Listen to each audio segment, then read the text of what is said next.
참 예수님, 오늘은 8월 1일 성 알폰소 마리아 데 리고리 주교학자 기념일입니다. 백성을 거짓에 의지하게 한 하냐나는 주님을 거슬러 거역하는 말을 한 벌로 죽었습니다. 진리는 사람을 살리지만 거짓은 사람을 죽입니다. 세상에 거짓의 문화가 판을 치면 죽임의 문화가 지배하게 되는 이유이자 배경입니다. 동생의 아내를 빼앗은 헤로데 영주도 이 죄를 공개적으로 비판한 요한을 가둔 다음 목을 베어 죽였습니다. 그런가 하면 예수님께서는 헤로데 영주가 요한에 이어 당신의 목숨도 노린다는 전가를 받으시고 외딴 곳으로 물러가셨습니다.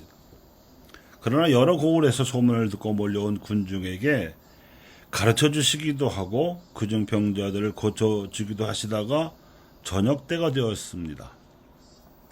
제자들은 군중을 돌려보내자고 제안했지만 예수님께서는 빵을 많게 하는 기적을 일으키시어 남자만도 5,000명이 넘었던 많은 군중을 배불리 먹이셨습니다. 당신 생애의 마지막 때에 성체성사를 제정하실 최후의 만찬을 이미 염두에 두시고 제자들과 군중에게 미리 표징을 보여주고자 작정하시고 일으키신 일이었습니다. 과연 이 빵의 기적은 예수님께서 당신 삶을 사건으로 비유하신 듯한 절묘한 표징입니다. 빵은 쪼개어지고 나뉘어져서 사람을 살리기 때문입니다. 이처럼 예수님께서도 공생활의 초기부터 적대자들에게 노출되어 표징이 되심으로써 당신 활동이 비극적인 생애로 끝날 것을 충분히 아실 수 있으셨지만 이에 개의치 않으시고 하나님의 진리를 가르쳐 주셨고 하나님의 자비를 체험시켜 주셨습니다. 이 진리의 가르침과 자비의 실천이야말로 인간을 하나님을 닮도록 살리는 생명의 빵이었습니다. 오늘 교회가 기념하는 알폰소 성인은 18세기 이태리에서 활약했는데 설교와 저술로 가톨릭 윤리신학의 기틀을 세웠습니다.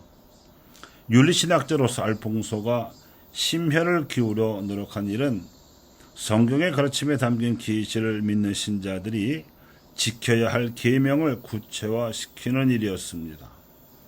모세로부터 전해 내려온 십계명에 대하여 유대교식의 낡은 해석을 벗어나서 사랑의 계명으로 새롭게 해석하는 작업이 광범위하게 진행되었습니다. 이 신학 작업 역시 당대의 사유 방식에 따라서 진행되었는데 4, 5세기에 미들교리가 고대 그리스의 사고 방식을 수단으로 해서 진행되었듯이 지킬계명 교리는 중세와 근세 유럽을 사상적으로 이끌었던 토마스 아퀴나스의 사상에 따라서 엄정하게 진행되었습니다. 그리고 이 작업은 아직까지 진행 중인 바 제2차 바티칸 공회를 거치면서 다시 가톨릭 사회교리를 반영해야 하는 과제가 남아 있습니다. 우리 사회에 드리워져 있는 거짓과 죽임의 문화를 진리와 살림의 문화로 거룩하게 변화시키기 위해서는 믿는 이들이 믿을 교리를 성경의 가르침에 입각해서 진리로 받아들여야 하고 지킬 계명 교리에도 인간 존엄성과 사회 공동선의 원리 그리고 가난한 이들을 위한 우선적 선택 명제가 확립됨으로써 믿을 교리와 지킬 계명 교리가 명실공히 사랑의 가르침이 되어야 합니다. 이와 함께 필요한 것이 있으니 신자들이 실제로 참여하여 실천할 수 있도록 하는 사도직 활동입니다.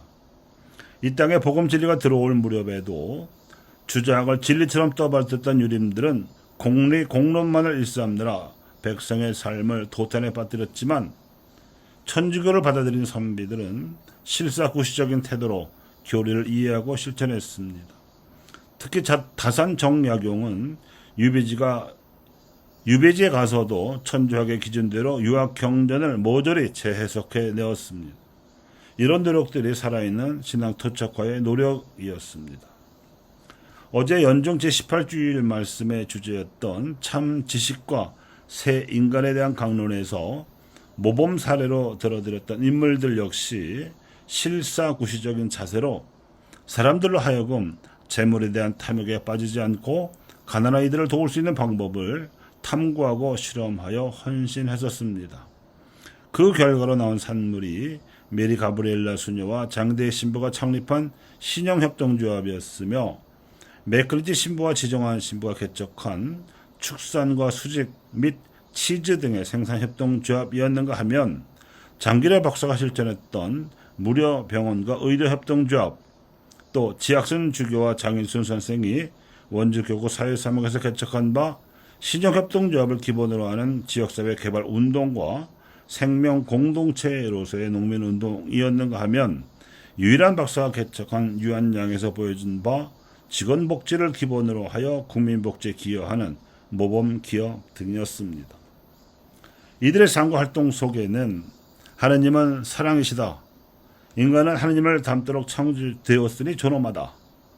사회는 공동선을 증진시키도록 조직되고 개혁되어야 한다는 믿을 길이와 지킬 계명 교리가 고스란히 담겨 있었으며 이를 자신의 사도적 활동에서 입증하기 위해 자신의 생애를 온전히 하느님께 봉헌하였습니다. 그리고 무엇보다도 그들의 실사구시적인 탐구와 인내 그리고 실천과 공동체적 조직 활동이 뒷받침되었습니다. 이런 노력과 실천이 사람들을 먹여 살리는 생명의 빵이었던 겁니다.